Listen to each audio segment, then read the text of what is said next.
So let's get into the actual kind of history of Saturday morning cartoons. And the idea of Saturday morning cartoons, it can be traced back to 1949 when producer Jerry Fairbanks sold NBC on the idea of a series of cartoons specifically made for television. I can't believe it goes back. They didn't think of doing it before that. That's kind of where it started with this. And then there's a lot of sources. I didn't put it in the notes because I wasn't able to really confirm it or not. But there were some sources that said that Mighty Mouse was in fact the first true Saturday morning cartoon. And it was because like the Bugs Bunny, mid-50s. the Looney Tunes cartoons were for cinema, right? They used to use those as shorts. They'd play when they had what do they call them? Extended feature or double feature or something. Yeah, and they'd have newsreel, Yep. they'd have cartoons, and then they'd have a movie, which is such a great deal. I have a short coming up, actually, that I'm going to be doing about Wile E. Coyote and the Roadrunner, because it's going to be the anniversary of when they debuted, and they debuted in a movie theater.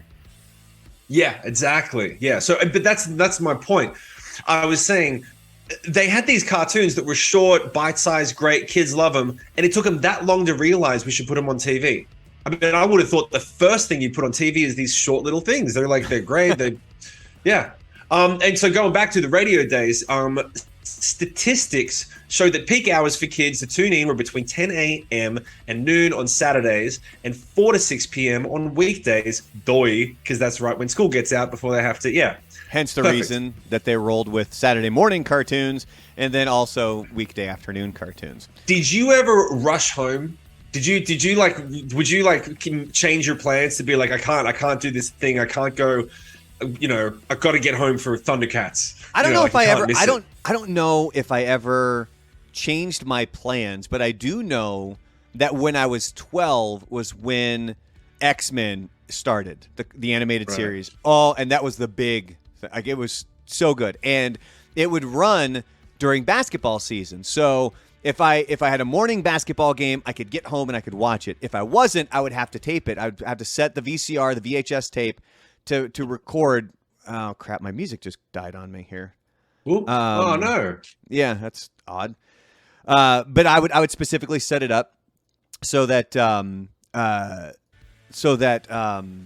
recorder. That's all right. I'm trying to set up the stupid I know music you broke your focus. Do you need to check it, or are you good? No, it's on now. You don't hear it? You should. Now I can hear it. There it is. I turned it up a little bit. But yeah, I would record X-Men just so that I could watch it when I got home because I absolutely loved that show. But one that was huge for me. Now, we're going to kind of do things you may have not known about specific Saturday morning cartoons. Like, we're not going to go do a deep dive on the whole history of it and everything, but ones that people should know around our age group. And so Thundercats, I got one of the big ones. They had 121 different characters voiced by 8 people. Now, of course, if you want to go big time, you can look at Mel Blanc in Looney Tunes. Like, he is the Godfather. Simpsons, the Dan Castellaneta and Harry Shearer and all of them. But when it came to Thundercats, the main guy was Larry Kenney. He was the voice of Lion-O. And for anybody who wants a little side note on this one, his daughter, Carrie Kenney, is an actress, and if you've ever seen Reno 911, she is Deputy Trudy Weigel. Hilarious actress, by the way. And I've been able to interview Larry a couple of times, one of which I totally just did like on the phone at my house and didn't record it for anything. I lied to the promoters. I lied to the people that were bringing him to town. Where I was like, I'm going to record this for a radio interview.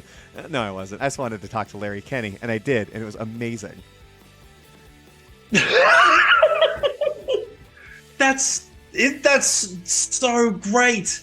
So what, did he never know? He never knew that you didn't.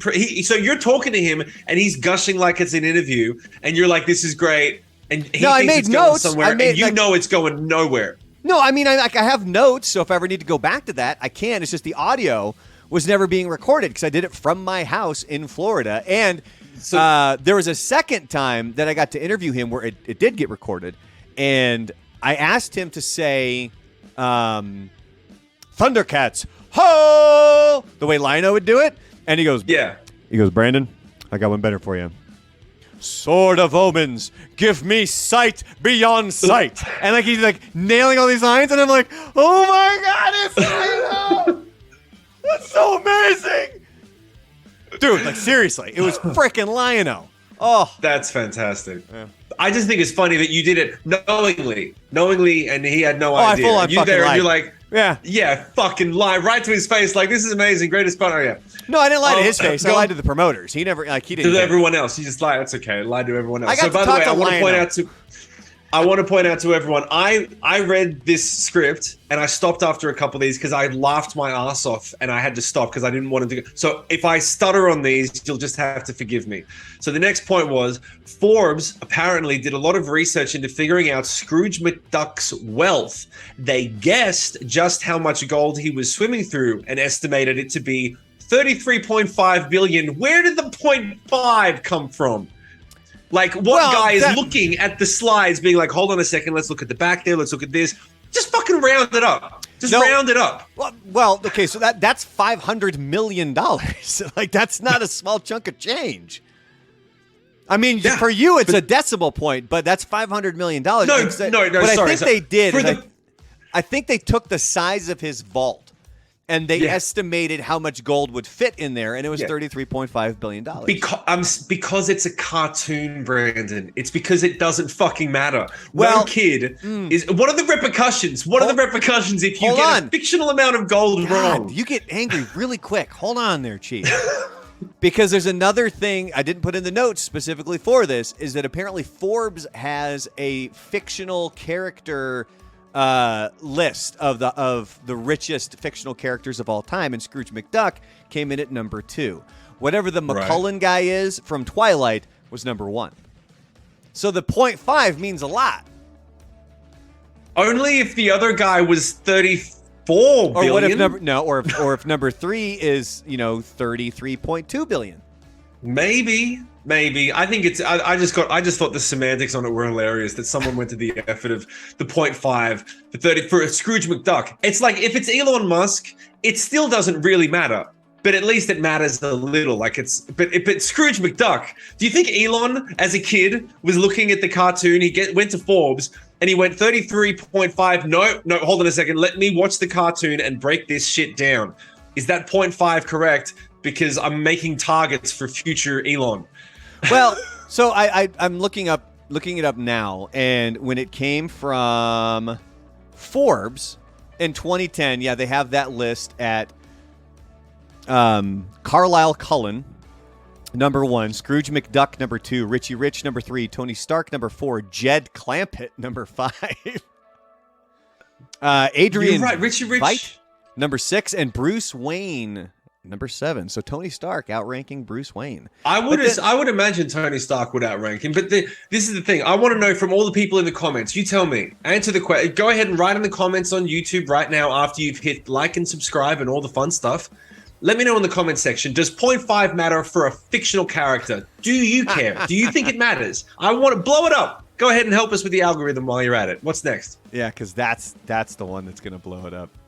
The Teenage Mutant Ninja Turtles, they were way different than the original comic book. Have you ever seen what the original comic book looked like? No. First of all, it was in black and white, and it was way darker. Like, it was not necessarily kid-friendly. And even in the UK, the show was edited pretty heavily compared to the United States. First of all, it was called Teenage Mutant Hero Turtles, and that wasn't edited because ninja's a bad term over there. It's just that's what they went with. And then there are also other terms, like how they would say bummer a lot. Yep. They would edit that out over in the UK. You know why? Why? Because apparently over in the UK, that is a derogatory term for a homosexual male. This is where I stopped reading, guys, because I pissed myself on the couch with my coffee being like, I have to, if there's more things like that coming up. See? Because that is the funniest thing in the world. Imagine being the guy that works at the TV station. It's like, hey, we got this new cartoon. He's British. So he's like, hey, I've got this new cartoon that's just come in. It looks like it's going to be great from the USA. Or these Ninja Turtles. And every second word is bummer. These Ninja Turtles are defacing these poor men. Like, what did they think bummer would have meant? And what are they scared is going to happen if they put it on the show? Like, seriously, imagine the blowback in England. If you put it on TV and every time he's like, yo, bummer, dude. And then the letters that would come in from the parents, it's like, you put this in my child's... And nowhere else in the world does bummer mean that. By the way, for anyone who wonders why I'm so upset... Very upset. The term shim in the UK means transvestite. Yeah. I had to deal with this a lot when I was a kid. So I didn't know that bummer meant that, though. It's like some of the things that people change. It's just hilarious to me. Batman, the animated series, took a vastly different approach from other cartoons. While most animated series color white paper for the background, Batman did the opposite. The colored black paper. What? They colored typo. They colored black paper. What does that mean? So, you know how you'd have like a piece of white paper and a piece of black paper? Cartoons, They would start with white paper and then color that for the background. Right. Batman, the animated series, started with black paper, and they colored the black paper with lighter ink, which is why it had such a dark feel to it. Right. They weren't starting with a white background. They were starting with a black background. And I remember hearing that back then. Like when because remember, a lot of what came from the Tim Burton Batman movies was what sort of led into Batman the Animated Series. A lot of the styling of it and a lot of what it, the overall look of the show. And I remember watching. Sorry, I have to cut you off for one very important question. Before that movie in America, the early TV shows for Batman were very colorful and fantastical. Was Tim Burton's movie the first time people really saw Batman being that dark? I think on film, yeah. I mean, it had been dark in the comics. In the comics, right? But then, so the first time on film, and then as a result of that movie, they did the TV, animated series. You had the movies, and then it led into the animated series. And I remember watching a special. It was on like Entertainment Tonight or something, and they were talking because it was such a big deal that this animated series was coming out. And they said specifically, we don't start with white paper, we start with black paper, and then we color accordingly, which is why we wanted to give it that real dark feel. And something that not a lot of people know either about Batman the Animated Series, it's where Harley Quinn started. She was created Really? for She the wasn't show. in the comic books? She was created for the animated series. Dude, she's my favorite character too. Harley Quinn is the Joker, and Harley Quinn, that's my jam. That's my favorite. I love it. Well, going on to something a little bit brighter, SpongeBob SquarePants. So he originated from an unpublished educational book that was titled The Intertidal Zone. Show creator Steven Hillenburg made the book to educate his students on undersea life. And that was back in, I think, the 80s. I think the 80s was when he had that book, and they first started pitching SpongeBob SquarePants around 95, 96. There's so many questions on that. I was going to say. Get to this next one. This one's Here we good. Go. One more on SpongeBob. Nickelodeon wanted him to be a school kid, but Hillenburg fought this. They compromised by including Mr. Puff and her boating school, so SpongeBob has a reason to attend classes as an adult. Weird, right? The more you know. And you only fucked up like 3 times on that. So you're right. I should have read through. Sorry. No. I want your actual reaction. We just need to teach you how to read properly. But it also doesn't help that there's some typos in there as well. So for the theme song, DuckTales. Woo! Like everybody knows that. Chippendale Rescue Rangers, Darkwing Duck.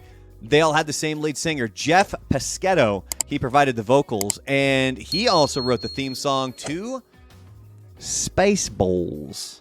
That's fantastic. I didn't know. You know what's funny, though? Those are my 3 favorite songs, except for Gummy Bears.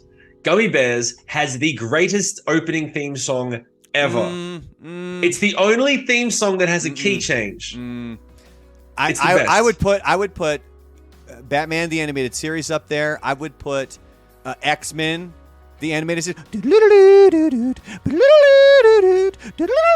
Okay, here's a really important question. I've got a really important question. Do you think... See, but me, I lose it too quickly. Yeah. Do you think... Do you think that the show being your favorite show colors your hearing of the song? So because your favorite show Nah. is one, that makes the song. Because I didn't like Gummy Bears, the show, nearly as much as Teenage Mutant Ninja Turtles. But I would wait for that song. It was so good. It was is so odd that happy. you also would not pick Teenage Mutant Ninja Turtles, No. Teenage Mutant Ninja Turtles, Teenage Mutant Ninja Turtles, Heroes in a Half Shell. Yeah. No, I'm not doing that one. I'm not doing it. What are you supposed to say there, No. though? Mr. I love I'm that spo- show. What's the line? No, I can't remember because I can't. Okay, Heroes in a Half Shell, gummy bears bouncing here and there, and it's so femme. It's so soft and fluffy. It's perfect. It's the perfect song. It's designed for kids. You know what? People who watch Teenage Mutant Ninja Turtles are the sort of kids that would misinterpret Bummer, whereas the kids who listen to Gummy Bears, those kids just want it. They're just pure sweetness and light. The only thing next to that is Smurfs. God. And Smurfs, I got a question about that when we get to it. Let's Heroes go. in a Half Shell, Turtle Power. Turtle Come Power. on, You God. got. I know. If you don't have the resolution, it fucks with your whole day, doesn't it? Sweet It really would. Jesus, man. No, but going back to the theme songs too. Also at the top of my list, Muppet Babies, we make our dreams come true. You don't remember that? I don't remember that one. I don't remember that one. That was amazing. All right, do your last one right here. This is you. But by the way, for anyone who's wondering, if you ever want to fuck with a friend and they do that, just don't finish it. And they'll be like, come on, man, don't leave me hanging. If you leave them hanging, it'll fuck their whole... They won't let it... You can't let it go. You can't Do let that a to song me, go I'll unresolved. kick you in the shin. That's why I finished it. I love you. I would never do that to you for more than 30 seconds. You're like 3,000 miles away. There was a show called Pro Stars. It aired just one season in late 1991 with 13 episodes, but it featured Michael Jordan, Bo Jackson, and Wayne Gretzky. The trio would fight crime, help children, and protect the environment. Way to go, guys. It's one of the crazy... Because remember, there was a lot of... there was a Harlem Globetrotters cartoon and a lot of remember different that. known celebrity cartoons. There was an MC Hammer cartoon, for crying out loud, on Saturday mornings. Oh, you didn't know about that one? I should have put something in about I didn't that. know. We got I to didn't press know forward MC here, so we'll Hammer get had- to that. But I remember this one All right. because it was like, because at that time, 1991, I mean, those are like the three biggest names on the planet when it comes to sports. And the whole thing is they wanted to cover the four main American sports, which are basketball, baseball, football, hockey. Bo Jackson covered two of those because of baseball and football.